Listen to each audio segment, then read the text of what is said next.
বাসন্তীর পর এবার ঢোলাহাটের ছবিটা দেখুন। দক্ষিণ 24 পরগনার ঢোলাহাটে বিক্ষোভ, অবরোধ, আগুন, রাস্তায় টায়ার জ্বালিয়ে এভাবেই চলল অবরোধ বিক্ষোভ।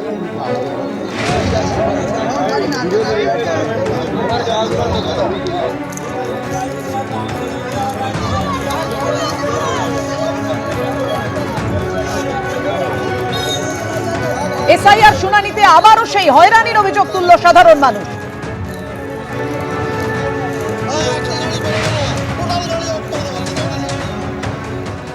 বিগত কয়েকদিন আমাদের যে এসআইআর নামে যে ফর্ম ফিল আপ করে জমা দেওয়ার পরেও আমাদের সে সব কাগজ ডকুমেন্টস ফেরত দেয়, আমাদেরকে বারে বারে ফিরিয়ে দেওয়া হচ্ছে।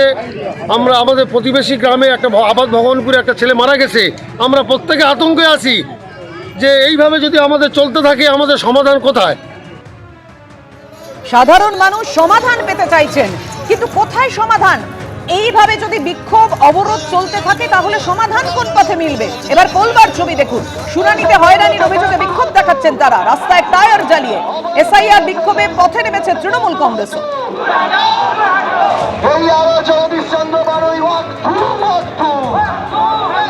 স্থানীয় মানুষজন এসআইআর শুনানিতে গিয়ে হয়রানির মুখে পড়েছেন, সেই অভিযোগ তুলে তারা বিক্ষোভ দেখাচ্ছেন।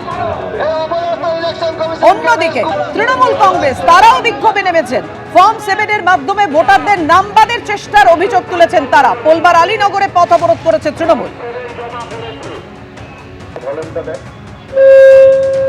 একদিকে সাধারণ মানুষ এসআইআর শুনানিতে গিয়ে তারা হয়রানির মুখে পড়েছেন, বিক্ষোভ দেখাচ্ছেন তারা। অন্যদিকে তৃণমূল কংগ্রেসও তারা অভিযোগ করছেন ফর্ম 7 এর মাধ্যমে ভোটারদের নাম বাদের চেষ্টা করছে বিজেপি। এই অভিযোগ তুলে তারা পোলবার আলীনগরে পথ অবরোধ করেছে।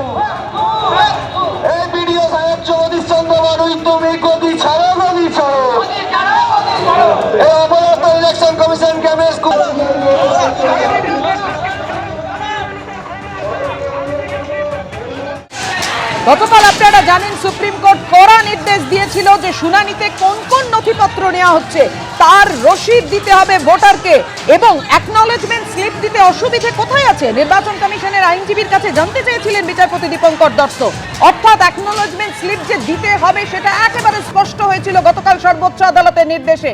কিন্তু তারপরেও পরিস্থিতির বদল হলো না। আজকে কেন এই পরিস্থিতি তৈরি হলো? অ্যাকনলেজমেন্ট স্লিপ দিতে অসুবিধে কোথায় হচ্ছে, কোথায় বাজছে? কথা বলবো, আমাদের সঙ্গে রয়েছেন আমাদের প্রতিনিধি হিন্দল দে। হিন্দল, একেবারে এই প্রশ্নটাই কিন্তু করেছিলেন শুনানিতে আসা সেসব মানুষজন। তারা বলছেন যে তাদেরকে কোনো রকম অ্যাকনলেজমেন্ট স্লিপ দেওয়া হচ্ছে না। কেন দেওয়া হবে না তার কিন্তু কোনো সদুত্তর তারা দিতে পারেননি, তেমনটাই কিন্তু অভিযোগকারীদের অভিযোগ। এবং তখনই কিন্তু বাকবিতণ্ডা শুরু হয় সেই সময় যারা এসআইআর প্রক্রিয়ার জন্য যেসব আধিকারিকরা ছিলেন তাদের সঙ্গে। এবং তারপরেই কিন্তু ধাক্কাধাক্কির পরিস্থিতি এবং তাণ্ডব দেখা গিয়েছে কিছুক্ষণ আগেই বাসন্তীতে। এবং সেখানে কিন্তু রীতিমতো ভাঙচুর, একেবারে রাস্তা অবরোধ, টায়ার জ্বালিয়ে। এবং এই পরিস্থিতিতে সেই সামাল দেওয়ার জন্য পুলিশ কার্যত প্রথম ক্ষেত্রে একেবারে ব্যর্থ হয়। পুলিশের সামনেই গোটা প্রক্রিয়া চলে। তখনই কিন্তু বেশ কয়েকজন তৃণমূলের নেতা কর্মী যারা পঞ্চায়েত সমিতির সঙ্গে যুক্ত তারা এসে কিন্তু সেই যারা এই বিক্ষোভ দেখাচ্ছিলেন তাদেরকে সরানোর চেষ্টা করলে তাদের সঙ্গে হাতাহাতির পরিস্থিতি, মারামারি পরিস্থিতি তৈরি হয়। এবং এই পরিস্থিতি দেখে উত্তেজনা একেবারে চরমে গিয়ে পৌঁছে। এবং এই পরিস্থিতি সামাল দেওয়ার জন্য বিশাল সংখ্যক পুলিশ, এসডিপিও ক্যানিং এর নেতৃত্বে বারুইপুর পুলিশ জেলার পুলিশ সেখানে পৌঁছেছে। আপাতত সেই পরিস্থিতি খানিকটা শান্ত হলেও এখনো পর্যন্ত কিন্তু নতুন করে যে শুনানি প্রক্রিয়া শুরু হবে তা কিন্তু হয়নি। তা নিয়ে আলাপ আলোচনা চলছে। বিশাল সংখ্যক পুলিশ সেখানে মোতায়েন করা হচ্ছে।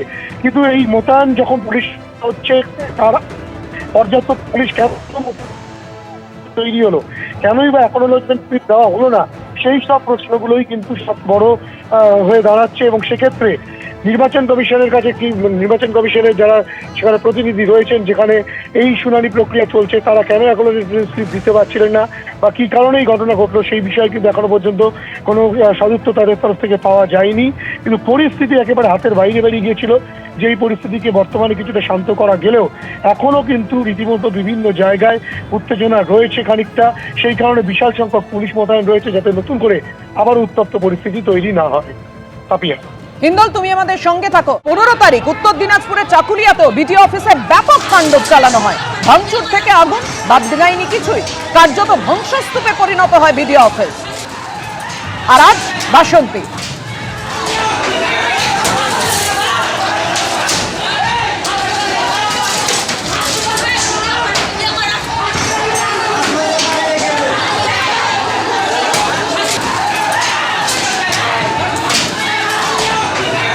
কি বলছেন স্থানীয় বাসিন্দাদের একাংশ যারা এই শুনানিতে এসেছিলেন, দেখুন। 10টা নাম এসছে, এসটি কোটার নাম 10টা বাদ এসছে। একদম ধরে ধরে মুসলিম সংখ্যাগরিষ্ঠ এরিয়াগুলো সেইগুলো ধরে ধরে এনআরসি করে পরিষ্কার করে তাদের মানে পরিষ্কারভাবে তাদের ডাকা হচ্ছে। এবার পরে ওরা বাদ চলে যাবে, ওরা এনআরসির খাতায় যাবে, কি ওদের পরে নামগুলো বাদ চলে যাবে। বিভিন্ন রকম একটা অসহযোগিতা, একটা মানে সাম্প্রদায়িকের উপরে নির্মমভাবে অত্যাচার চালিয়ে যাচ্ছে, যেটা কেন্দ্রের যেটা বিজেপি সরকার যেভাবে চালিয়ে যাচ্ছে সেটা তারা আমরা ধিক্কার জানাই। একসঙ্গে পরপর 3টি ছবি আপনাদের সামনে রাখবো। কি কারণে?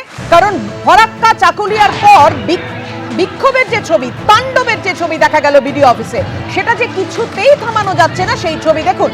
ফরাক্কা চাকুলিয়ার পর আজ বাসন্তী, ফের শুনানি কেন্দ্রে তাণ্ডব। এসআইআর চলাকালীন আইন শৃঙ্খলা রক্ষায় সুপ্রিম কোর্টের কড়া বার্তার পরও থামছে না তাণ্ডব।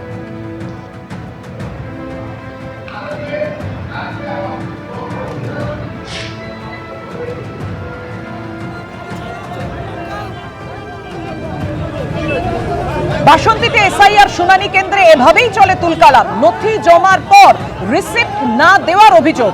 শুনানি কেন্দ্রে ভাঙচুর চালানো হলো, রাস্তায় টায়ার জ্বালিয়ে অবরোধ চলল।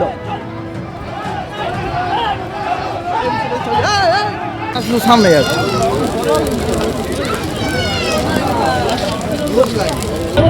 দেখছেন রাস্তায় টায়ার জ্বালিয়ে কিভাবে অবরোধ করছেন স্থানীয় মানুষজন, যারা এসআইআর শুনানিতে এসে হয়রানির মধ্যে পড়েছেন বলে অভিযোগ করছেন। কিন্তু গতকাল আপনারা জানেন কড়া নির্দেশ দিয়েছিল সর্বোচ্চ আদালত। পর্যাপ্ত কর্মী ও পুলিশ মোতায়েনের বিষয়টি নিশ্চিত করতে হবে ডিএমদের, ডিজিপি কেও নিশ্চিত করতে হবে যে কোথাও যেন আইন শৃঙ্খলার পরিস্থিতির অবনতি না হয়। তারপরেও আজকে এই ছবি।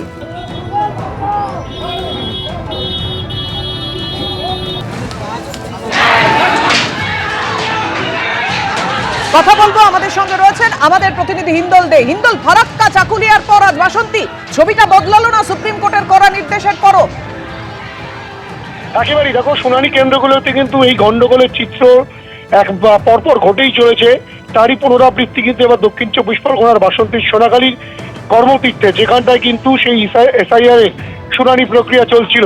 এবং আজ যে ঘটনা ঘটলো, যেটা অভিযোগ উঠে আসছে যে এসআইআর প্রক্রিয়া চলাকালীন, শুনানি চলাকালীন যারা এসেছিলেন শুনানিতে, যারা ডাক পেয়েছিলেন, তারা যেটা বলছেন, তারা এসেছেন ঠিকই কিন্তু তাদেরকে কোনো অ্যাকনোলেজমেন্ট স্লিপ দেওয়া হচ্ছে না। তারা যে এসেছেন, তারা যে যেসব তথ্য জমা দিয়েছেন, তারপরেও তাদেরকে কোনো রকম কোনো স্লিপ দেওয়া হবে না। এই নিয়েই কিন্তু প্রথমে বাকবিতণ্ডা এবং তারপরে পরিস্থিতি এমন একটা জায়গায় গিয়ে পৌঁছয় যে ভাঙচুরের ঘটনা পর্যন্ত ঘটে। তুমি দেখতেই পাচ্ছ যে চেয়ার টেবিল বিভিন্ন দিকে ভেঙে চলে ভাঙাচোরা অবস্থায় পড়ে রয়েছে এবং রীতিমতো উত্তপ্ত পরিস্থিতি তৈরি হয়। যারা আধিকারিক ছিল তাদের সঙ্গে ধস্তাধস্তির পরিস্থিতি তৈরি হয় এবং এক প্রকার টায়ার জ্বালিয়ে বিক্ষোভ প্রদর্শন পর্যন্ত করেন এসআইআর এ যারা ডাক পেয়েছিলেন, শুনানিতে যারা ডাক পেয়েছিলেন তারা। এবং এই পরিস্থিতিতে পুলিশ এসে তাদেরকে সরানোর চেষ্টা করলে পুলিশ কার্যত প্রথম ক্ষেত্রে ব্যর্থ হয় এবং তখন স্থানীয় পঞ্চায়েত সমিতির যারা ছিলেন তারা, অর্থাৎ কিনা তৃণমূলের কর্মী সমর্থক কয়েকজন নেতা, তারা কিন্তু তাদেরকে সরানোর চেষ্টা করলে অবরোধকারীদের সঙ্গে তাদের কিন্তু হাতাহাতি, ধস্তাধস্তি, মারামারি পরিস্থিতি তৈরি হয়। তুমি দেখতেই পাচ্ছ। কিন্তু কেন এই পরিস্থিতি এতটা উত্তপ্ত হয়ে উঠলো? এবিপি আনন্দ এগিয়ে থাকে, এগিয়ে রাখে।